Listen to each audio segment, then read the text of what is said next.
Undoubtedly, the Chinese economy has been a success story in many ways. Record growth, millions of people lifted out of poverty. I don't think anyone questions that. 英国主持人梅迪哈桑先承认中国增长和减贫无人能否认，随后追问这场奇迹的代价是什么？ But there are, of course, as you know, serious concerns about the sustainability of the Chinese economic miracle, how long it's going to last. The jobs market's gotten a lot tougher. Exports and imports have slowed down. The Chinese stock indexes, I believe, lost almost a quarter of their value last year. Even the trade war with the US seems to be taking its toll. Are we witnessing the beginning of the end of the Chinese economic miracle? I remember a book from 1998 by a top economist called The Oncoming Collapse of the Chinese Economy. And that's 1998, 2019, it's 20-some years ago. Yeah. There's been plenty of discussion about the oncoming collapse of the Chinese economy and the oncoming collapse of the Chinese financial system, the oncoming collapse of Chinese productivity. I'm afraid so far it's proven that it's more not durable there. than people think. The Chinese economy is transforming. And it's moving from cheap labor manufacturing for Fortune 500 companies to a significantly meaningful domestic market and domestic consumption. Now, 6.5%. Okay, I would say to my co-investors, even 4% is quite good because the base is so much bigger now. Okay. One thing that's been a consistent trend in China that's just been getting worse and worse over the last few decades is inequality that seems to be spiraling out of control in your country. There were 89 new Chinese billionaires in 2018 alone. That's almost 2 new billionaires a week, while tens of millions of people still live in poverty. Why is a self-styled communist society producing so many billionaires and so much income inequality? Well, I think it's the value creation in society as a whole. Deng Xiaoping said, let some people get rich first in terms of I development. think Milton Friedman said something similar as well. I think capitalists say the same thing too, to be honest. Exactly.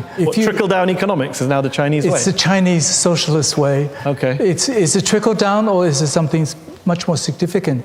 According to a recent study by the European think tank Bruegel, quote, the large and persistent income gap is partly the fault of China's tax and transfer system and, quote, very generous personal income tax allowance and exemptions that favor high-income individuals. You're a high-income individual, aren't you, Charles?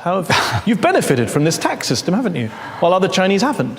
There are two aspects to this. New tax laws have just been implemented, which is supposed to be much more fair. Second is, it's very, very difficult to have a transforming society that is changing so rapidly and to have a taxing system that fits in every stage of development. If you look at China in the 1980s, early 1990s, it was basically cheap manufacturing, and then it moved into something else. And yet today, the Article 1 of the Chinese Constitution still says that the People's Republic of China is a socialist state led by the working class. That's just a completely false description of China today. You're not led by the working class and you're not really a socialist state. Yeah, we're certainly not as socialist as Norway and Finland and Sweden.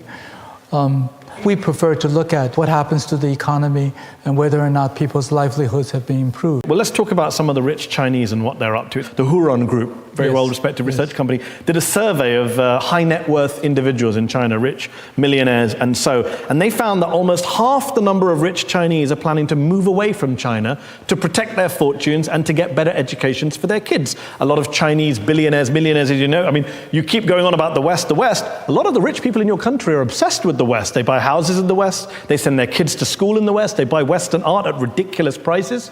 How come? It's part of investment. I buy things in the West as well. 1 in 6 said they wanted to move because of the political environment in China. 1 in 5 said they want to protect their assets. 3/4 said they want their children to have a better education. Not a great vote of confidence in China from its richest people. Okay, I have investments all over the world as well. It doesn't mean that I'm moving out of China. The number that you should look at is the number of students returning to China after getting an education in the West. Of course, with China vilification by the US, a lot of Chinese students are being pushed out of US schools. A China expert at the University of Nottingham's Asia Research Institute in the UK. You've advised German and European authorities on engagement with China. You're shaking your head when Charles talks about corruption. How bad a problem is it in China and is it being dealt with? Well, first of all, of course, it's very opaque. It's a dangerous topic to talk about. However, we know from the WikiLeaks and one of the cables from the US State Department that the Politburo Standing Committee is basically a cabal of business empires, and these individual members control whole industries. So what was alleged is that, for example, the now imprisoned security czar, Zhou Yongkang, that he basically controlled the oil industry. And for example, in the case of the former premier Wen Jiabao, his wife, she apparently liked diamonds a lot, so she would control the precious gems sector.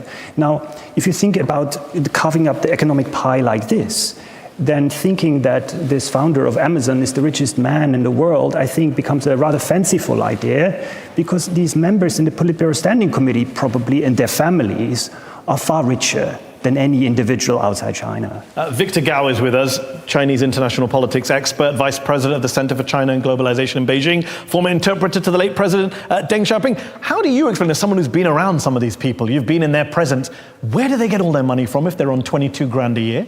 First of all, for the record, corruption in China is deeply entrenched.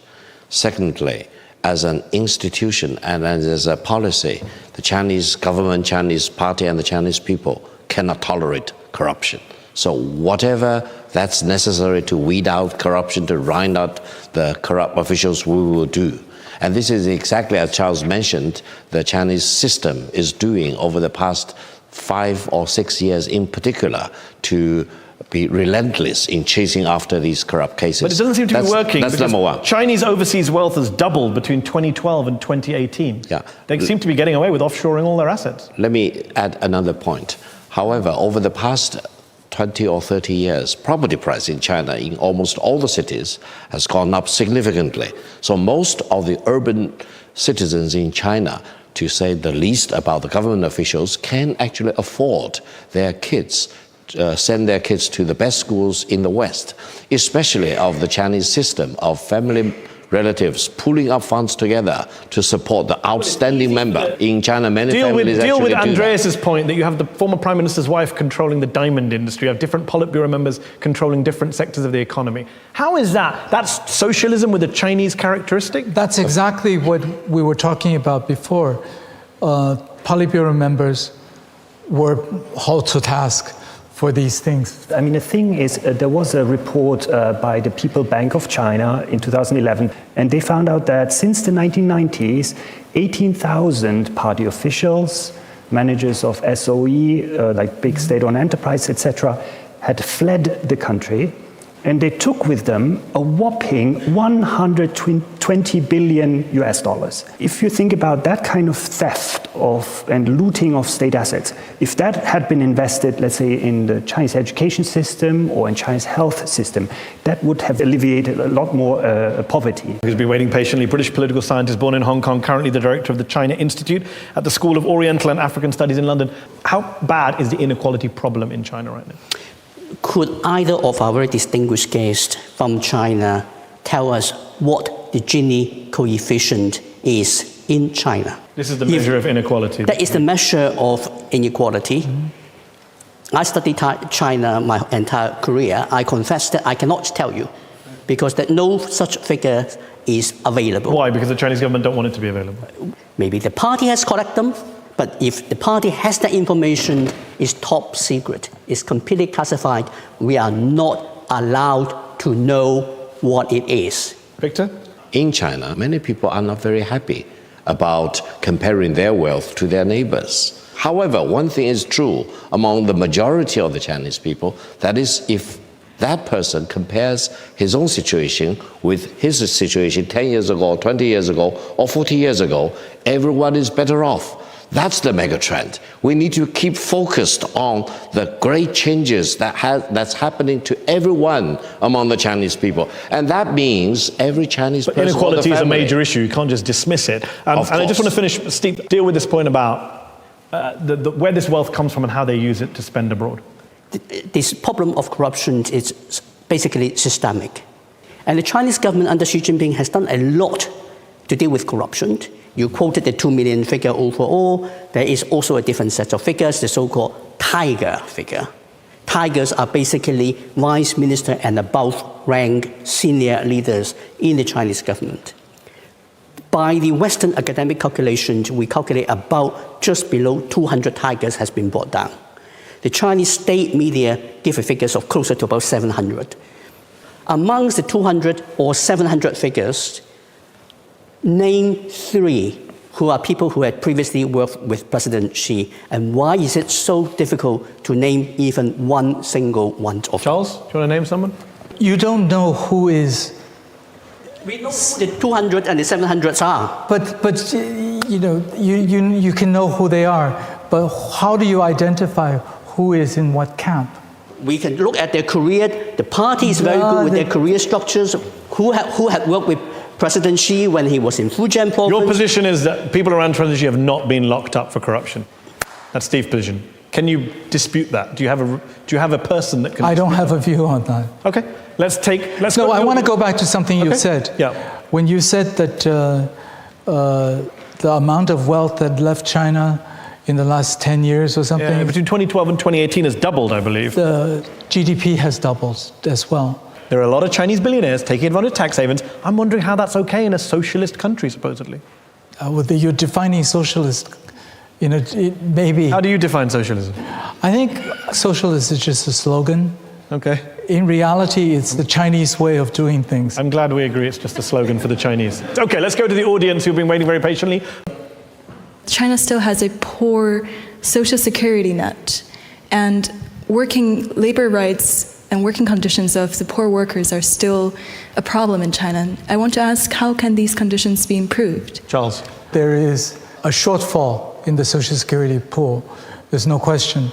One of the ways that has been addressed has been the allocation of 10% of the shareholding of state-owned enterprises, many of which are listed companies either in New York or Hong Kong or in China, and to allocate that into the social security pool. But isn't the problem that, again, coming back to this idea of socialism, slogan or not, in the beginning of the show, you were telling me, India wishes they could spend what we spend on defense. But is that really something to brag about when you spend, I think, 5% of your GDP on health and 2% on education, which is lower than what Sudan spends on health and education as a proportion of the budget? That's pretty embarrassing for a country your size, Absolutely. your wealth, calling itself socialist, abandoning the poor people when it comes to health and education. I think health and education spending should be more. In terms Why hasn't it been? It's been increasing significantly. But why is it so low? In a country that claims to care about the working class. It could be spending more, sure. Let's take some more questions from the audience. My question is, do you think that the rise in populism and the economic slowdown in the West is possibly a threat to China? The rise of populism, ultimately, in a political sense, is a threat to the whole world. Because what we have in terms of the US, for example, and even Europe, is a challenge to the rise of Asia overall. It's not China. Because if you look at the 280 components for your iPhone, 270 something are made in Asia and assembled in China, and its efficiency is enhanced because of the market size. So this rise of populism in trying to move the supply chain from Asia back to the United States, it is a threat. It's a threat to the whole world, not just to China, because this supply chain and this market has been very beneficial for the whole world. This is how the West, including the US and Europe, has been able to get lower cost of living, lower and cheaper goods. Yep, if you want to stand up and get the mic. Do you think it is good practice for the Chinese government to have full control over the information its citizens view online? Do you take a sneaky peek at the rest of the internet when you're in the UK?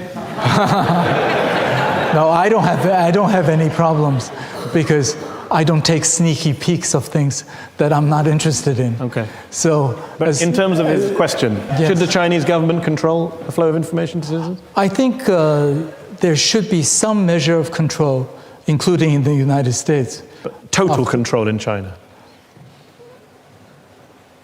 That should be lessened. That should be reduced. You'd like to see it reduced in China? Yeah. Do you think it will be? In some cases, it has been. Okay.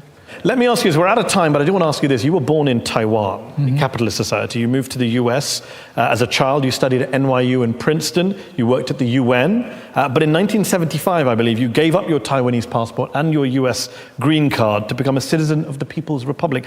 What made you give up all those liberties and freedoms and move to China? I felt quite oppressed in the US. Okay. I participated with Martin Luther King in the Civil Rights March in 1968. Wow. And against the war in Vietnam.